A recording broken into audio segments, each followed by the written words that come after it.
voltar aqui à casa. É bom ver a casa cheia, né?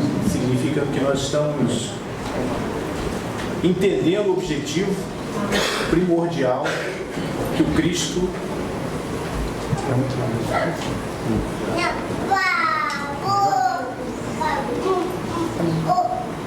o objetivo que o Cristo nos pediu. E hoje vamos falar sobre a lei de liberdade, que está no Livro dos Espíritos, no capítulo 10. E a gente começa com a passagem que a gente vai tentar entender nessa noite. Quando a gente fala que Jesus, ele foi o maior tudo que passou pela terra, o maior médico, o maior psicólogo, o maior físico, quando ele foi tudo, o maior filósofo, porque hoje nós estamos conseguindo entender o que ele quis nos dizer. E essa frase, quando ele diz assim, conhecereis a verdade vos libertará, na época muitas coisas não foi entendido a razão. E a gente vai tentar explicar, é uma das razões que a gente vai tentar na noite de hoje. Oi? Mais perto. E esse assunto é muito complicado, né? Falar de liberdade, porque nós deturpamos o sentido real da liberdade. Da mesma forma que nós deturpamos o sentido da palavra amor. A liberdade é tão deturpada quanto o amor. Por exemplo, quando eu digo, aproveitar que o Vitor está aqui e falar assim, se eu chegar na rua, se eu estiver andando na rua, né, chegar para o Vitor e falar assim, abrir os braços e falar, Vitor, eu te amo, as pessoas vão falar assim, nunca me enganou. Né? Vão ter sempre esse compromisso. Se você chegar, abraçar um homem, dar um beijo no rosto dele, isso já é visto com outros olhos pela sociedade. Por quê? Porque nós não entendemos o que é o amor. Nós temos uma visão totalmente errônea do que é o amor, mas nós estamos aprendendo. E aos poucos nós estamos aprendendo isso. E a questão da liberdade é a mesma coisa. Nós não entendemos o que é liberdade. Não conseguimos captar a essência, o significado real da liberdade. E aí nós vamos trabalhar com 4 perguntinhas que a gente pode refletir na noite de hoje. Nós somos livres? Nós sabemos o que é liberdade? Se sabemos o que é, conseguimos utilizar de maneira plena essa liberdade? E existe o livre-arbítrio? Às vezes a gente pensa assim, será que existe ou não existe? Será que existe? E a gente vai tentar ver nessa noite. Nós somos livres. Muitos reclamam de que não têm liberdade plena para fazer o que querem. Quando dizem assim, eu não posso fazer tudo. Eu não posso fazer tudo porque as leis me impedem de fazer qualquer coisa. Então, por exemplo, se eu vou para uma balada, aí eu volto 3 horas, 4 horas da manhã, falando alto, na rua, gritando, falando um monte de coisa. Aí vem a polícia e para assim, você não pode fazer isso, você vai ser preso. Então, não tem liberdade. Se eu não posso gritar na rua 4 horas da manhã, não tem liberdade. Né? Só que aí entra a questão do egoísmo. Né? Muitas vezes, quando eu coloco determinados pontos a respeito da liberdade, eu estou colocando como se fosse para mim. Eu não posso fazer isso. Né? E acontece conosco essa visão deturpada da liberdade. Né? Entendemos que a liberdade é poder, inclusive, infringir as leis. E a gente vê muitas crianças, né? Hoje é mais comum isso, denunciando, querendo ligar para o conselho tutelar, denunciando os pais por escravidão. Meus pais me escravizam, me obrigam a lavar louça, me obrigam a arrumar a cama. Né? E nós achamos o quê? Que gracinha, nossa, ele tem personalidade, isso, aquilo. Mas nós estamos, se nós permitirmos isso, não posso fazer nada, porque senão eu vou ser denunciado. Né? E aí tem uma história que o pai, ele começa uma discussão, porque o filho quer fazer uma coisa, ele diz que não pode, não sei o quê, e ele vai dar um tapa na criança. Aí a criança, você me agrediu, eu vou ligar para o conselho tutelar. Aí deu uma surra nele. Falei, agora você pode ligar, que agora você tem motivo. Não é nem um ponto nem o outro. Essa conversa, ela tem que ter uma relação. Se eu digo para você, se eu digo para a criança, você vai lavar a louça, tem uma justificativa. Porque quando você tiver a sua casa, quando você tiver a sua independência, quem vai fazer isso é você.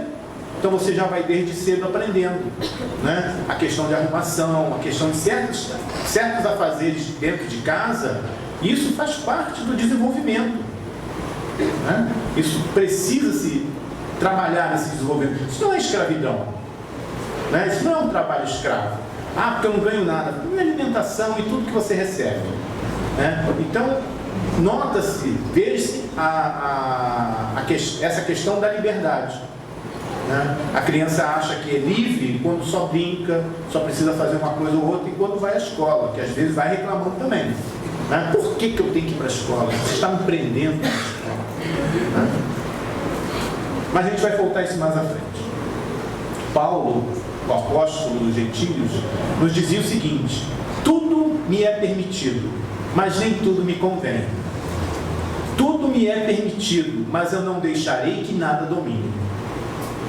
Essa frase é famosa, Tudo me é permitido, tudo me é lícito. Eu posso fazer qualquer coisa, mas nem tudo me convém. E aí, para isso, a gente tem a grande pergunta: e como vai ser depois? Para isso, nós vamos tentar entender o que é liberdade. E a gente vê, Kardec pergunta aos espíritos se o homem pode gozar de absoluta liberdade. Aí os espíritos respondem: não, porque precisam uns dos outros. Mas esse direito, essa necessidade de respeitar, precisar uns dos outros, não tira do homem o direito de pertencer-se a si mesmo, o desejo de viver na sua integralidade, porque é um dever que lhe vem da natureza. E aí vem aquela famosa frase: o seu direito termina onde começa o do outro e vice-versa. Então eu tenho meus direitos, eu tenho minhas liberdades, mas a partir do momento que se impacte no outro, já deixa de ser a lei natural. E a gente tem alguns exemplos disso. O mais chocante aconteceu no passado, se não me engano, o atentado a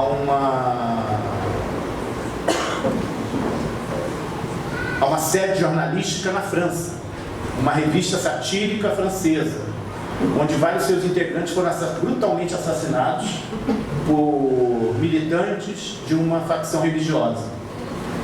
E aí o mundo todo se vestiu, com aquela frase, nós somos Charlie, todos se lembram disso.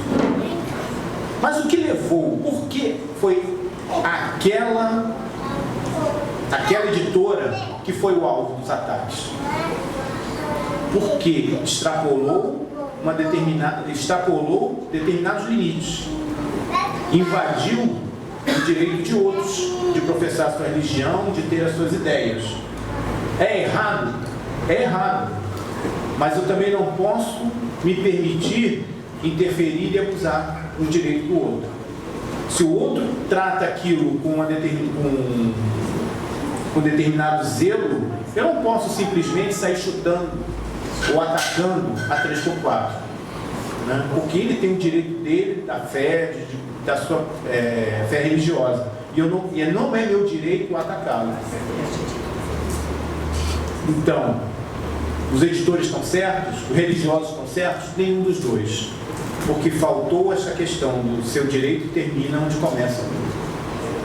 E tem uma historinha de um homem que estava colocando flores no túmulo de um parente, e do lado dele tinha um oriental colocando um potinho de arroz. Aí o homem olhou para o lado, quando ele terminou de fazer as preces dele, ele perguntou assim: você acredita mesmo que ele vai vir com o meu arroz? Aí o oriental falou assim: claro, no dia que o seu parente vier cheirar as flores. Nós,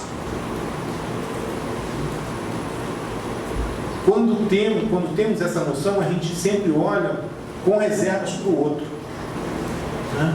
A gente olha sempre que o outro está errado, né? Eu que estou certo, o outro está errado, né? Então, significa que nós devemos deixar cada um fazer o que quiser? Claro, né? Sim, porque nós temos liberdade. Nós temos essa liberdade. Apesar de ter uma certa restrição, nós temos uma liberdade, né? Mas pode caber um alerta. Se vemos alguém que gostamos, que está indo por um caminho que a gente tem certeza que não vai levar à felicidade, cabe nos alertá-lo. Isso não implica na obrigatoriedade dele nos atender. A decisão dele tem que prevalecer. É o seu desejo. Mas podemos alertá-lo. Nunca poderemos obrigar ninguém a seguir um caminho que nós achamos que é correto. Então acontece muitas vezes. Eu tinha um problema muito grave. Aí alguém falou assim, vai na casa espírita, que a casa espírita vai te ajudar. Aí eu vim na casa espírita. Aí passei pelo atendimento fraterno, né? Aí, tem água frutificada, tem o passe, vem assistir a palestra, lê as obras, faz o evangelho. Aí eu comecei a fazer isso tudo. E funcionou. A minha vida deu um salto, se transformou da noite para o dia, mas eu não posso chegar para um colega de trabalho e falar para Cris, você tem que ser espírita. Mas por que eu tenho que ser espírita? Porque isso me ajudou, me fez feliz, etc, estou ótimo. Mas eu não gosto, eu não acredito em reencarnação. Não, mas você tem que acreditar, porque isso é a verdade. Eu não posso fazer isso. Cada um tem o seu momento. Cada um vai encontrar um caminho que vai levá-lo à felicidade de forma diferente. E pode até acabar no espiritismo. Mas ele precisa ter as experiências por todos os caminhos, né? E tem uma frase que eu ouvi muito interessante. Isso se chama ditadura da felicidade. Nós estamos impondo ao outro ser feliz. Mas será que ele quer ser feliz nesse momento? Será que não precisa passar por momentos de dor, dificuldade? Às vezes precisa. E aí o amadurecimento vai ser muito maior. Mas todos devem ter consciência daquilo que fazem e arcar com a responsabilidade. Então, quando a gente vê a questão da casa espírita, voltando novamente à questão da casa espírita, o grande problema da casa espírita é chegar para vocês, e se você chega com um problema e dizer assim, o causador do problema é você. Você gerou esse problema. E aí, às vezes, a pessoa não gosta de ouvir isso. Então, às vezes, eu fico brincando dizendo que eu não posso fazer atendimento fraterno, porque eu caio exatamente nessa parte. Eu chego para a pessoa e digo assim, olha só, quando você começa a conversar, você começa a fazer algumas perguntas, a pessoa começa a perceber que o problema é dela. Aí foge. Aí vai para a igreja que diz assim, não, o teu problema é o amiguinho que está contigo, né? Que quer o teu mal. Nós vamos tirar ele e tudo vai se resolver. A gente sabe que não é bem assim, né? A gente sabe que eu preciso entender e trabalhar as minhas dificuldades, que é a questão que Santo Agostinho colocava, né? Quando Kardec pergunta, na questão 919 do Livro dos Espíritos, como é que eu faço para crescer? Aí a gente sabe, na antiguidade diz, conhece a ti mesmo. Mas como eu conheço a mim mesmo? É este exercício interno que eu preciso fazer. Como é que eu me conheço? Eu me conheço quando eu começo a admitir meus erros, saber das minhas qualidades, e conhecendo os meus erros, eu começar a tratar desses erros. Eu posso chegar num momento de dizer, eu não sabia que eu era assim. Então, quando eu tenho assim, o egoísmo, né? A inveja, quando isso aflora, e aí alguém chega para você e diz assim, cara, você é muito egoísta, você é muito orgulhoso, você precisa tratar isso. E aí a gente assim, aí você, não sou nada disso. E aí o que Santo Agostinho diz? Pondere suas atitudes no final do dia. O que eu errei, tento acertar no dia seguinte. Se eu prejudiquei alguém, peço desculpas no dia seguinte. Aí eu começo a pensar, será que eu sou orgulhoso mesmo? Será que eu sou invejoso mesmo? E aí eu tenho que fazer essa análise da minha própria personalidade. E aí eu vou começar a mudar. Interessante, eu estava conversando com uma amiga da minha filha, que ela é estudante de psicologia. E ela disse uma frase, que eu falei assim, não, repete isso, porque isso vai para a palestra. Qual é o trabalho do psicólogo? Aí fala assim, tem que fazer um trabalho, tem que fazer terapia. Mas qual é o trabalho do psicólogo? O psicólogo não vai dizer qual é o teu problema. Você vai descobrir qual é o seu problema. Então ele diz assim, o psicólogo, essa jovem diz o seguinte, o psicólogo não pode dizer para o paciente, pega o lenço, beba água, mas sim fazê-las entender que elas precisam pegar o lenço ou beber a água. A conotação é diferente, sou eu que vou fazer. Não é o outro que está me mandando fazer, eu vou fazer. Mas eu tenho que entender por que eu estou fazendo aquilo. Os Espíritos nos dizem que quanto mais inteligência tem um homem para compreender um princípio, tão menos excusável é o de não aplicar-se a si mesmo. Então, se eu conheço um princípio, eu tenho que aplicar a mim mesmo.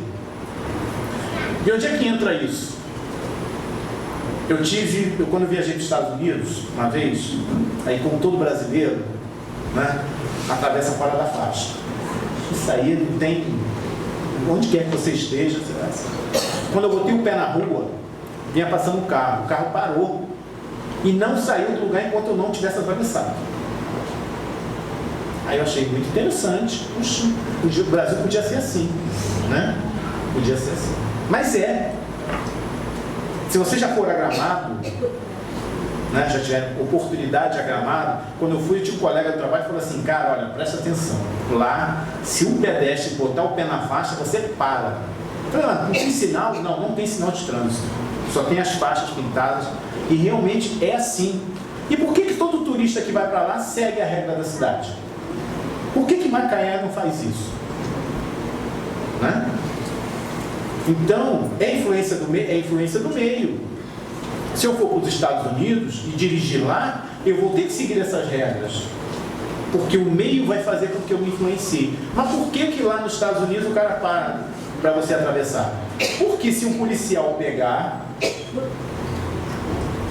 não é só a multa. Você pode ter a carteira apreendida. Vai passar por um processo, 2 anos, 3 anos, até pegar a carteira novamente. É rígido, mas é assim. Infelizmente, para nós, é assim que se aprende. E aí me perguntaram assim, mas você sabe por que Gramado é assim? Eu falei, não sei, porque o pessoal multava. Por isso é que E é engraçado que o pessoal vai de fora e respeita a regra. Talvez hoje não se multe como se multava uns anos atrás, mas todo mundo que vai de fora segue essa regra. Então a gente vai ver que às vezes as leis acabam sendo severas para que você tenha esse respeito uns pelos outros. Vai chegar no momento que nós não vamos precisar mais de regra. Por exemplo, em Gramado você não vê tantos policiais na rua de olho na faixa ali para multar, mas todo mundo respeita a faixa. Kardec, ele tem textos primorosos que a gente desconhece.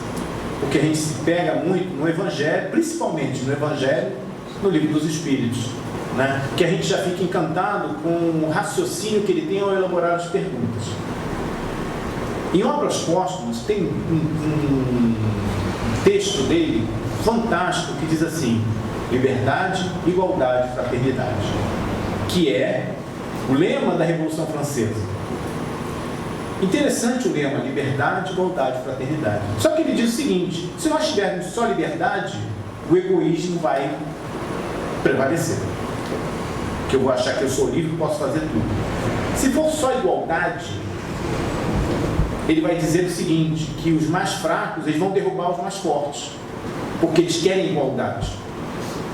Então vem a questão da ganância. E a fraternidade? A fraternidade, diz Kardec, é a base para que eu possa ter a igualdade e a liberdade. Então, a base de tudo está na fraternidade. Então, eu vou ser efetivamente livre quando eu tiver a fraternidade. E aí, a reboque, vão vir a igualdade e a liberdade. Os Espíritos continuam nos informando a respeito da questão da liberdade, que nos primeiros momentos da vida, quase nula é a liberdade, que se desenvolve e muda de objeto com o desenvolvimento das faculdades. Estando seus pensamentos em concordância com o que a idade reclama, a criança aplica seu livre-arbítrio àquilo que é necessário. Então, nas primeiras fases da vida, quase nula é a liberdade. Interessante essa colocação. Vamos lembrar, falar um pouquinho de medicina. Nós já falamos isso, a gente vai numa outra palestra, que dos 4 aos 7 anos, a criança começa a desenvolver determinados relacionamentos afetivos e emocionais. Os neurônios já estão formados, né? As ligações entre eles já começam a existir. E desde a década de 90, os cientistas descobriram que existe um processo químico no cérebro, além do processo físico, que é a ligação das sinapses, né? Essa ligação elétrica que faz com que nós pensemos, começam a haver ligações químicas. A ligação física é quando eu identifico um objeto. Então, um carro vermelho, conversível, né? E as formações químicas são os gostos. Então, eu não gosto do vermelho, eu prefiro o branco. Tá? O que isso tem a ver? Aí, quando eu falo da criança com a personalidade forte, a criança de 2 anos que bate na cara dos pais, é novidade para isso? Não, nós já vimos isso, né? Então, que os Espíritos dizem? Que a criança não tem, a liberdade dela é mais tolhida do que a do adulto. Por quê? Para que ele consiga aprender ele precisa aprender todos os conceitos, né? A gente sabe que como o cérebro não está totalmente formado, quem reage assim é o espírito imortal, não a criança em si, mas aquele espírito imortal que já é velho, e aí ele vai acabar reagindo dessa forma. Então, como ele ainda está formando, ele precisa dessa educação, né? Ele precisa aprender esse tipo de situação. Você não pode fazer isso. Não pode, a gente tem que ser incisivo, né? Aí pensa, mas isso coitada da criança, né? E aí a gente pensa, isso é liberdade que a gente está dando para a criança ou é preguiça de educar? Não, deixa que a escola educa. Por esse a escola educa, nós vemos a quantidade de jovens hoje numa situação lamentável. Lamentável. A gente mora em Rio das Ostras, agora a gente não tem tanto isso. Mas quando eu fui morar lá, uns 4, 5 anos depois, todo final de semana eram pelo menos 2 que desencarnavam, em situações lamentáveis. O envolvimento de bebida, drogas, né? Aí você vê assim, 4 horas, 5 horas da manhã no domingo, um jovem que acerta de moto um poste, os dois sem capacete, desencarnam praticamente na hora. Por que isso? Por que acontece esse tipo de situação? Né? Porque provavelmente faltou esta educação. Ele que educa. Ou assim, como eu já ouvi muito da minha geração, que a minha geração é parte culpada disso também. Quando diz assim, eu não quero que meu filho passe por aquilo que eu passei, porque nós tínhamos pais rígidos. Eu me lembro do meu pai só me bateu uma vez, mas ele não precisava bater, era só olhar para mim. Quando ele olhava com aquela cara, já sabia, pronto, aprontei, né? Não precisavam fazer mais nada, né? E aí muitos pais, muitos acham assim, não, isso é rigoroso demais, meu filho não vai ter isso, meu filho vai ter o que ele quiser. E aí, não tendo esse regramento na fase inicial, acontecem essas situações lamentáveis na vida. Então, cuidado com os filhos. Kardec também aborda essa questão, fala-se muito da questão da escravidão, né? E aí nós vamos pensar, não, escravidão, não existe isso mais no Brasil, né? Será que não existe? Nosso país tem pouco mais de 515 anos de existência e conviveu 388 com a escravidão. Nós convivemos nós fomos muito mais tempo um país com escravos do que sem escravos. E aí eu estava vendo um professor dando uma palestra e eu achei muito interessante. Ele falou o seguinte, que ele estava na faculdade, na sala dos professores. Aí chegou a hora dele dar aula. Aí ele falou assim, está na hora da minha aula. Aí os colegas começaram a cantar. Lê, lê, lê, lê, lê, lê, lê, lê, lê. Por quê? Porque nós associamos a ideia de trabalho à escravidão. Ainda hoje, nós, às vezes, não instintivamente, fazemos esse tipo de colocação, né? Nós queremos ganhar, nós queremos ter dinheiro, mas nós queremos trabalhar. Nós ainda temos muitas ideias, se eu ganhar na Mega Sena, qual é a ideia? Quando eu ganhar na Mega Sena, a primeira coisa que eu vou fazer é largar o emprego. E que eu vou trabalhar? Estou com dinheiro, aí é aquela coisa de fazer pouco e ganhar muito, né? A gente não tem aquela questão do trabalho. Mas, mesmo tendo que ter um emprego, carteira assinada, bater ponto, nós somos livres, né? Mesmo sendo escravo, né? Se não tivesse essa oportunidade, fôssemos escravos, seríamos livres assim mesmo? Kardec pergunta isso para os espíritos. E os espíritos vão dizer o seguinte, que no pensamento goza o homem de ilimitada liberdade, pois que não há como impedir-lhe. Pode-se deter o voo, não aniquilá-lo. Interessante. Então, no pensamento nós temos a liberdade. E a verdadeira escravidão é quando permitimos que sufoquem os nossos pensamentos e as nossas ideias. Eu estava conversando com a Cris um pouquinho antes, e aí estava falando de alguns vídeos que eu assisti de um astrofísico americano, não sei se vocês já ouviram falar, ele se chama Neil deGrasse Tyson. Ele chama a atenção porque ele é negro, né? E numa palestra, é porque a maioria dos cientistas são de cor branca, né? Pele clara. E numa palestra perguntaram para ele por que haviam poucas mulheres no meio científico americano, mundial talvez. Aí ele falou assim, olha, eu não sou mulher, mas eu sou negro e passo pelo mesmo problema. Quando ele era jovem, criança,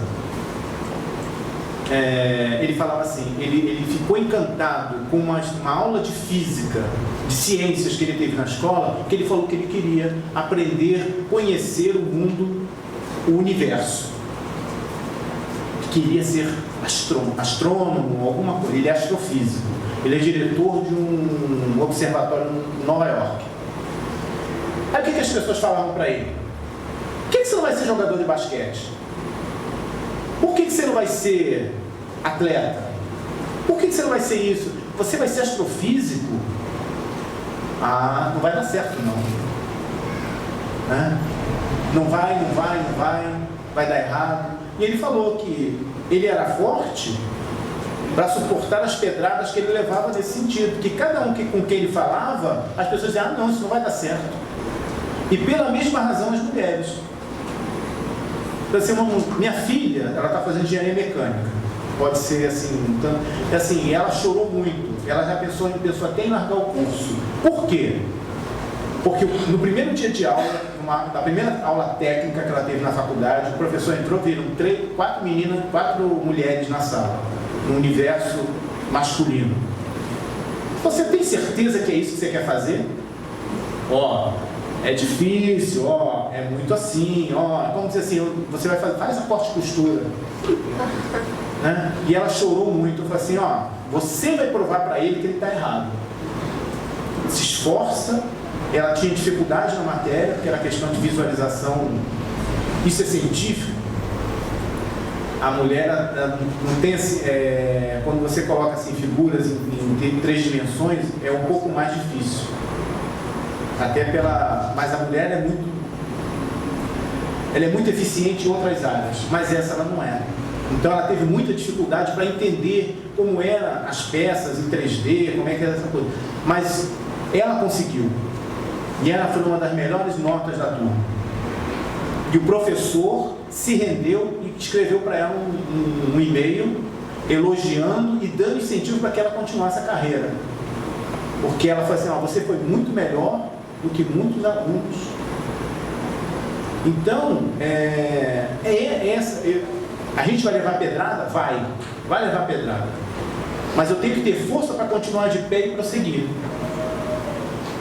Nos Estados Unidos, numa escola, um professor ficava intrigado e queria fazer uma experiência. E o que ele fez? Das turmas de uma determinada série, ele pegou os piores alunos e juntou todos os piores alunos numa turma. Né? Aí os outros professores falam assim, você é louco, o que você vai querer, o que você vai conseguir com essa escolha? Eles não têm capacidade, eles têm muitas limitações, você não vai conseguir nada. Aí ele falou assim, vamos ver. Chegou no final do ano, a turma dos piores era a melhor turma da escola. Por quê? Quando eu incentivo, quando eu começo a dizer, você pode, você é capaz, nós começamos a dar liberdade ao nosso pensamento. O professor simplesmente deu liberdade ao pensamento daqueles alunos. Eles puderam se desenvolver, tirou deles aquelas algemas do você não pode, é impossível para você, não vai dar certo. Então, esses alunos venceram aquela etapa. E o nosso pensamento ele é uma arma poderosa. Tem um cientista brasileiro que está arrecadando fundos para fazer uma pesquisa dizendo que com o poder do pensamento posso mover objetos. Surpresa nenhuma. Kardec já disse que isso era possível. Jesus já disse que isso era possível. Lembra da passagem do jovem obsidiado, que os apóstolos não conseguiram retirar o demônio daquele jovem, e Jesus, em menos de 30 segundos, consegue a proeza. Aí os apóstolos disseram, mas mestre, como o senhor consegue e nós não? Aí ele falou assim, porque vocês são homens de pouca fé. Né? Jesus disse, podereis fazer o que eu faço, é muito mais. Nós lembramos o que Jesus fez. E ele diz, vós podeis fazer muito mais. Como? Com o pensamento. Através do pensamento. E esse pensamento ele pode voltar-se para o bem ou para o mal. Nós é que vamos direcionar este pensamento. Os Espíritos continuam na questão 834. Perante Deus, o homem é responsável pelo seu pensamento.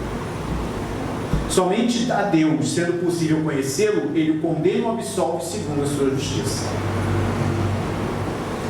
Cuidado com o pensamento. E Jesus coloca isso para os apóstolos, coloca isso para a multidão, e a gente vai colocar a passagem de Jesus, mas a gente vai ver que isso serve para tudo. Jesus diz assim, aprendeste o que foi dito aos antigos, não cometereis adultério. Eu, porém, vos digo que aquele que houver olhado uma mulher com mau desejo, já em seu coração cometeu adultério. Está em Mateus.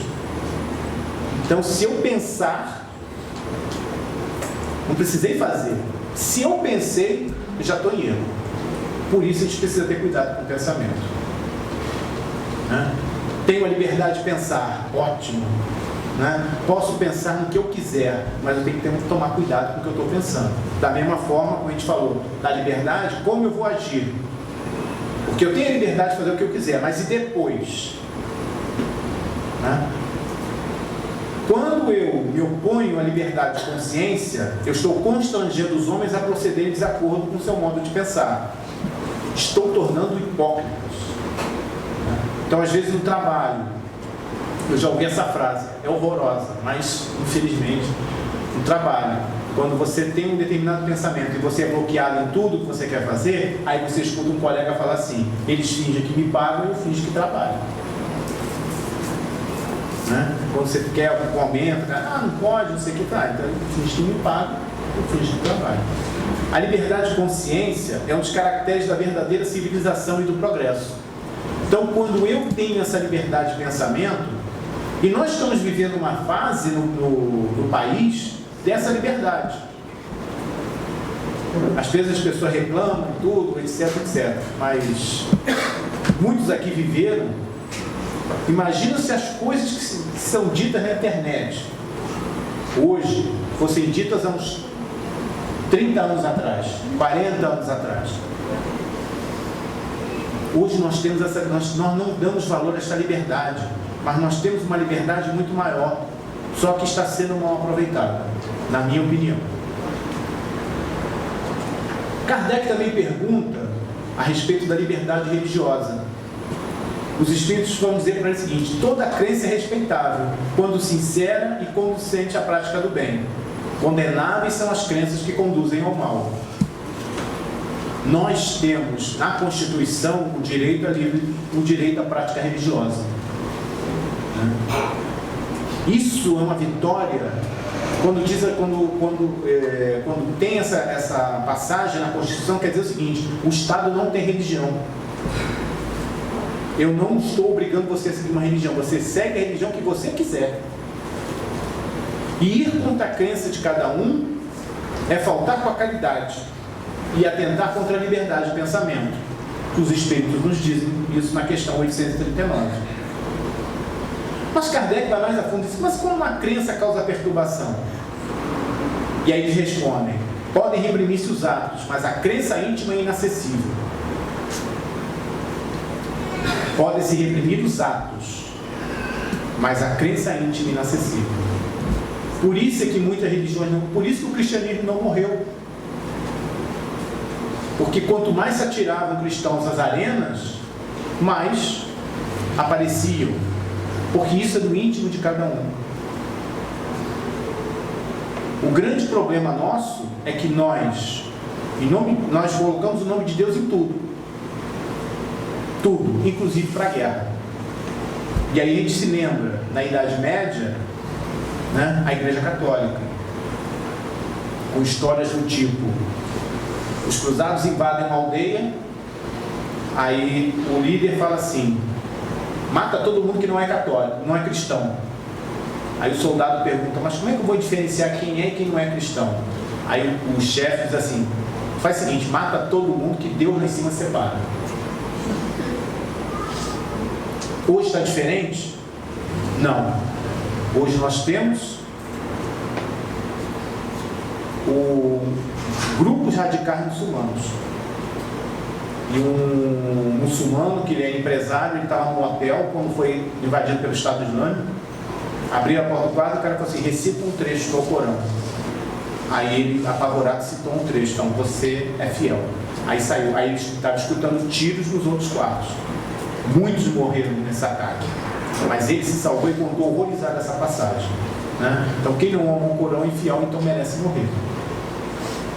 Que é como se fosse, eu vejo isso como se fosse uma repetição das cruzadas na Idade Média. E hoje nós vemos determinados grupos criando o exército de Jesus, que tem como objetivo destruir templos religiosos de todos aqueles que eles acham que não são de Deus, nas palavras deles. Para até coisas piores, não vamos entrar em detalhes, né? Então a gente tem que tomar muito cuidado. Mesmo que destruam todos os templos, vai continuar no íntimo de cada um. Daqui a pouco ele vai abrir no novo, vai ser destruído, vai abrir porque aquilo está dentro dele, acha que aquilo é o correto. E o que nós temos que fazer a respeito disso? Os espíritos responderam também, tudo eles responderam, né? Ensinar através do exemplo. Ensinar através do exemplo. Então os cristãos já ensinaram isso nas arenas romanas. Gandhi ensinou isso para a gente. Gandhi é um caso único na história da humanidade. Ele provocou a revolução sem dar um tiro. Ele fez com que a Índia se tornasse independente, não deu um tiro. Foi preso várias vezes, mas ele não disparou uma bala. É o exemplo. Ensinai a exemplo de Jesus, com a brandura e não através da força, porque seria pior do que a crença daquele que tentar te convencer. Então, eu vou convencer através da força? Não. Vou convencer através do exemplo. Se alguma coisa pode impor, é o bem e a fraternidade. Por que quando nós, vamos supor aqui, nós sabemos dos nossos defeitos, como nós somos.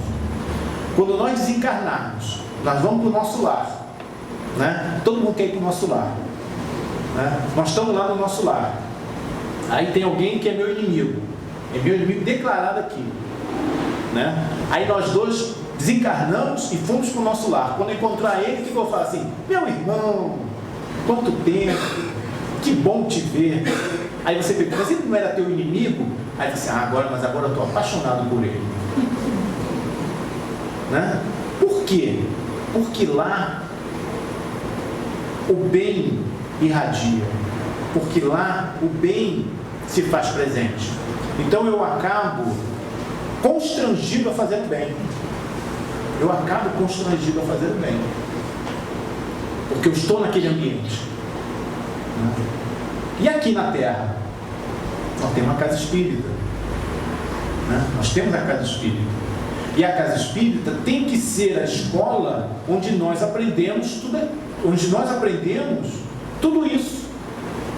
Existe liberdade dentro da casa espírita? Nós temos regras e normas. Essas regras e normas vão dizer mais para a sociedade, tem que dizer mais para a sociedade do que para a gente. Então, se eu tenho, como é que ela é constituída? Eu tenho um diretor, tenho um presidente, diretores, tenho os conselhos, etc, etc. Tem os horários, isso está no estatuto. Mas isso é para mostrar que nós temos. Mas aqui dentro, eu tenho que agir de uma forma diferente. Como é que eu tenho que agir? O estatuto diz que o atendimento fraterno é dia tal, de 6 às 8 da noite. Aí às 8h10 chega uma pessoa, desesperada. O que eu faço? Termina às 8. Vou atender ou não vou atender?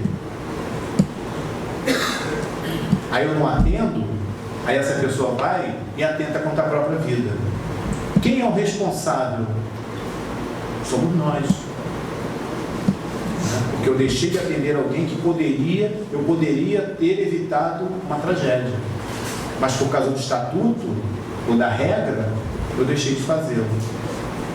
Eu não estou dizendo que nós devemos rasgar, mas nós temos de agir com bom senso e amor e fraternidade. Existe igualdade dentro da casa espírita? Eu estou botando só pesando. Quando a gente vê às vezes o médium, aí eu falo aos médiums, né? E às vezes é quem conhece, o médium recebe Bezerra de Menezes, recebe Irmã Sheila. Tudo que aquele médium falar, eu posso confiar, eu vou ter que seguir e falar amém? Claro que não. Ele é igual a mim. A única diferença é que ele tem uma capacidade que a maioria não tem. Né? Ter o contato, ter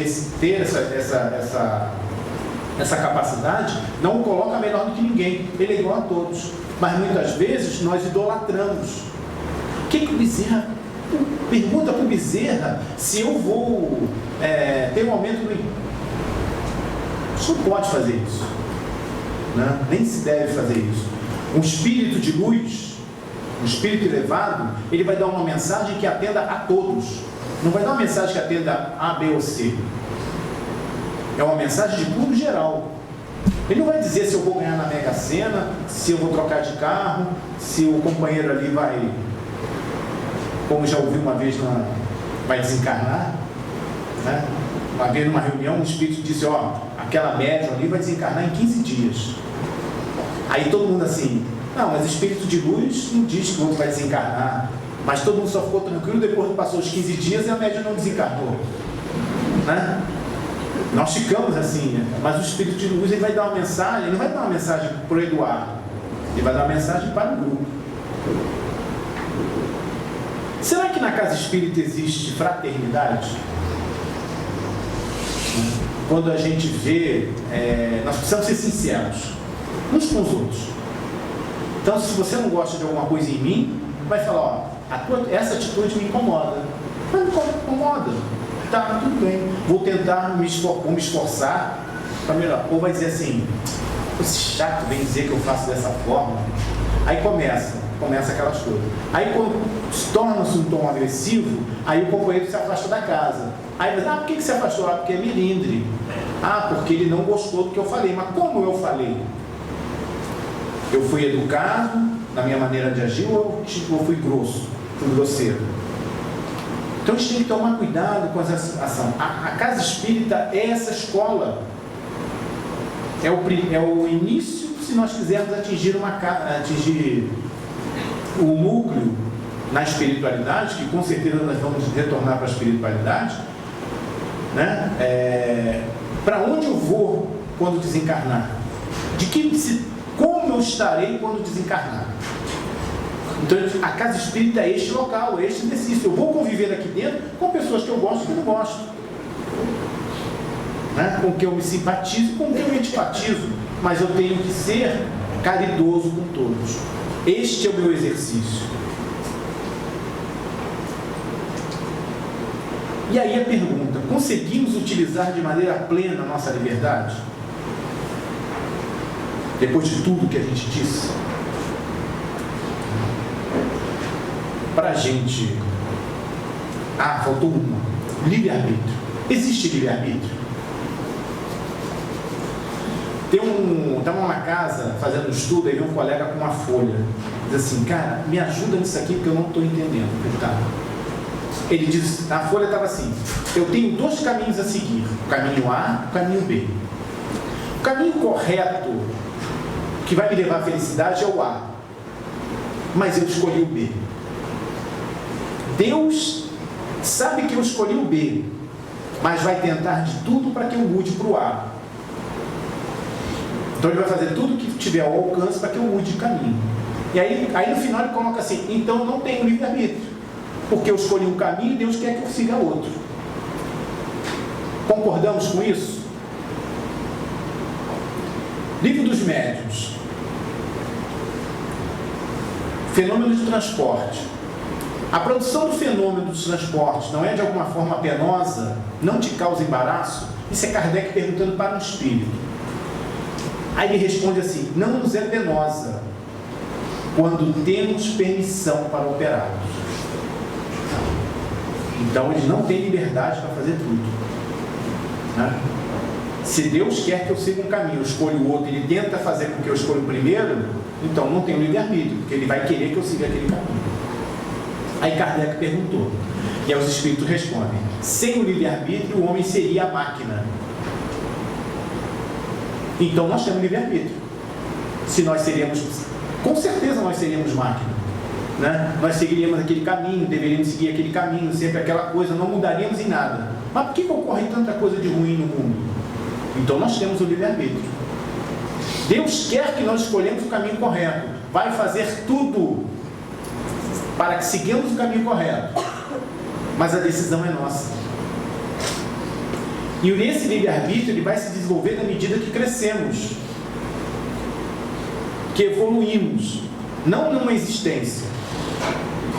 Se eu fui um assassino em outra encarnação, eu vou continuar tendo a predisposição de ser um assassino.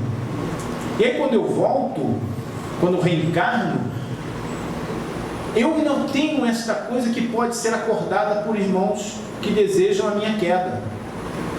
Mas eu tenho a possibilidade de chegar e dizer, não quero mais fazer isso, não vou fazer isso.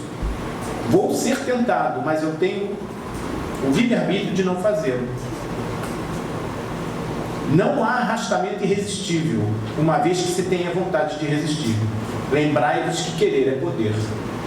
Livro dos Espíritos, questão 845. Então, se eu era um assassino e voltei e reencarnei, eu posso ter esta vontade de tirar a vida do outro.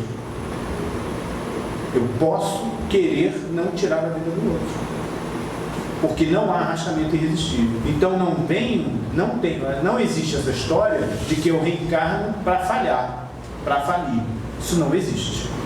Não existe. E nem existe a ideia da história de que a carne é fraca. Isso também não existe. Por que não podia ter feito isso? A carne é fraca. Sabe como é que é, né? A carne é fraca. Não é negócio de carne é fraca. Sou eu que sou fraco.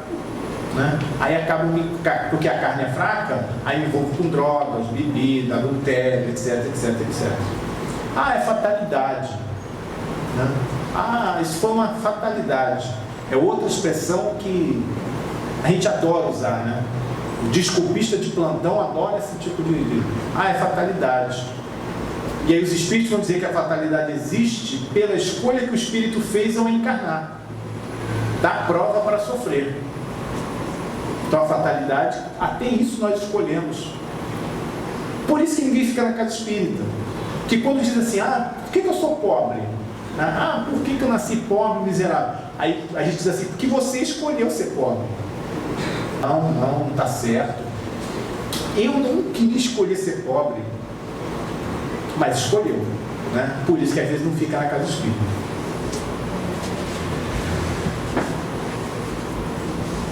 Quanto mais, se eu tenho essa luta e saio vencedor, eu me elevo. Né? Então, se eu tinha essa encarnação de ser um assassino e passei por ela sem cometer nada, eu estou me elevando. E a espiritualidade vai nos dar todos os mecanismos necessários para que a gente consiga se elevar, mesmo que sejam dolorosos. O Chico tem uma história de um afilhado dele, que ele não tinha os braços nem as pernas e tinha um problema sério respiratório, e ele cuidava dessa criança, e a criança com uma série de problemas, ele toda hora, aí numa noite, quando o garoto tinha 14 anos, ele desencarna na frente do Chico. Aí o Chico começa a chorar. Aí vem Emmanuel e diz para ele o seguinte, Emmanuel levanta os braços e fala assim: graças a Deus, é a primeira encarnação em 3 que ele não atenta contra a própria vida. Passaram-se 3 encarnações e nas 3 ele tirou a própria vida. E aí Emmanuel fala que na penúltima, ele veio sem os braços e assim se joga no precipício, porque tinha as pernas. Dessa ele veio sem os braços e sem as pernas, para que ele pudesse passar por uma existência. Ou seja, o início dele é uma vitória, porque ele não conseguiu tirar a própria vida. Agora, nas próximas, ele vai continuar com esse esforço. Que é o esforço que nós estamos fazendo a todo dia. De novo, nós temos que saber das nossas dificuldades, temos que saber dos nossos vícios, e tentar melhorá-los a cada dia. Né? A cada vez. Se você fala assim, mas aquele cara matou 10, mas deve estar melhorando, porque na encarnação anterior deve ter matado 20. Se matou 10, está bom, já está melhor do que estava. E essa evolução, a evolução não dá saltos, ela tem que ser gradual, tem que ser lentamente. Por isso é que a gente encarna 500, 1000 vezes, para isso, porque é muito lenta e depende de cada um de nós. E tudo começa no pensamento. Tudo começa no pensamento. Tanto é que nós temos o livre-arbítrio que nós podemos tirar a nossa própria vida ou de outros. Mas olha que interessante. Às vezes a gente tem uma pessoa que me trouxe esse... E a outra pessoa que foi assassinada? Ela também tinha livre-arbítrio. O livre-arbítrio dela era não querer morrer, mas acabou morrendo. E aí? Como fica essa história? Eu tenho o direito de escolher, né? De usar o livre-arbítrio para matar. E o outro tem o livre-arbítrio de não morrer. Né? Se Deus permitisse que isso acontecesse livremente, ele seria injusto. Né? Só que ambas as histórias estão atreladas. Né? Existe esse mecanismo. Então, se eu sofri um atentado, eu precisava sofrer aquele atentado. E eu ouvi uma pessoa falando brilhantemente assim: se alguém me acertar um soco na rua, eu não tenho que me preocupar com quem me agrediu, mas por que eu levei o soco? Essa tem que ser a minha preocupação. Por que isso aconteceu comigo? Né? Por que isso aconteceu comigo? Eu preciso me preocupar com isso. E para a gente fechar, nós somos livres? Acho que sim, né? Mas o que nos torna livres? Que é o que Jesus nos coloca lá no início. Vamos supor que eu queira ir no show. Vai ter ou já teve aqui em Macaé um show de um cantor que agora é a moda é o point do momento, o top do momento. Aí eu descubro que alguém que eu não gosto vai no show. Aí para evitar encontrar com ele, eu não vou. Não vou. Né? Quantos de nós já fizemos isso? Vai numa festa. Aí alguém que eu não gosto vai. Ah, não quero encontrar com ele, então não vou. Então, eu não sou livre. Não sou livre. Porque eu não quero encontrar o outro. Então, para não encontrar com o outro, eu deixo de fazer alguma coisa que eu gosto, que eu queria fazer. Então, eu não sou livre. E muitas vezes nós fazemos isso. O orgulho, a vaidade, o egoísmo nos tornam prisioneiros. E a verdadeira consciência tranquila nos dá a liberdade. Nos dá a liberdade. Então, quando eu tenho a minha consciência tranquila, desejo do amor, desejo de fazer o bem ao próximo, seguir aquilo que Jesus coloca para cada um de nós, eu sou livre. Por isso é que Jesus falava: conhecereis a verdade, e a verdade nos libertará. Para a gente, já está na hora, para a gente encerrar uma historinha. 2 homens caminhavam numa estrada. Um deles, jovem, uma vida toda pela frente, né? Achando que ia mudar o mundo. O outro, um idoso, cego de nascença, que não queria mudar o mundo, mas queria aprender um pouquinho ali. Aí os dois vinham andando, aí o jovem olha para o céu e fala assim: uma pipa, fica todo feliz por ver uma pipa. Aí o outro fala assim: mas por que a felicidade? É porque toda vez que eu vejo uma pipa, tenho a ideia de liberdade. E quem não valoriza a liberdade? Aí o velho falou assim: liberdade? Já vejo uma outra forma. Que forma? Responsabilidade e bom senso. Não entendi. A pipa tem uma liberdade relativa por causa do fio que ela está presa. E quando nós enxergamos a pipa, nós conseguimos ver a liberdade. Nossa, estamos vendo de um determinado ponto de vista aquela liberdade. Só que a pipa está limitada pelo fio. E esse fio pode ser os vícios que cada um tem, preso aos bens terrenos, preso ao orgulho e ao egoísmo, brigas com familiares, prepotência, preconceito. Então, para nós que estamos no chão, parece que ele é livre, parece que é feliz, mas não é, porque tem preso situações que não consegue se libertar. E entendemos que, sem romper com esses vícios, a liberdade é impossível. Por isso é que Jesus nos falava daquela famosa frase. E quando nós entendermos a nossa destinação de filhos da luz, nós faremos todos os esforços para cortar as nossas amarras e voar, em definitivo, para outros mundos, para uma liberdade sem limites. O jovem ouviu e aí compreendeu e continuava a sua caminhada. Que cada um consiga libertar-se dessas amarras no nosso esforço diário, em busca da nossa felicidade. Que o Mestre abençoe cada um nesta noite, que cada um possa levar um pouquinho do que a gente disse aqui, que possa refletir a respeito do que nós dissemos. Muita paz a todos.